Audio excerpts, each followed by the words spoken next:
ஏசு யாருன்னு கேக்குறீங்க? கேட்கலாமா? அவர்தான் உலக ரட்சகன். ஐயா, இங்க நீங்க எதற்காக நீங்க வந்திருக்கீங்க ஐயா? ஐயா, நான் வந்து ஒரு ஊழியக்காரனா ஊர் ஊரா போய் ஊழியம் பண்றேன்.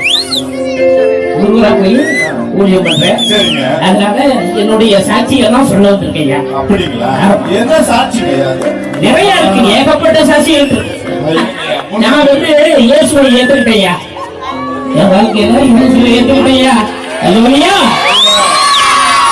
ஐயா, இயேசு யாருங்க ஐயா? இயேசுவை ஏத்துக்கிட்டு பேசுறீங்க. இயேசு யாருங்க ஐயா? ஏசு யாருன்னு கேக்குறீங்க? கேட்கலாமா? அவர்தான் உலக ரட்சகன். இன்னைக்கு நான் வரவே காரணம் யாரு? அவர்தான். அவருக்கு நம்ம வர முடியாது.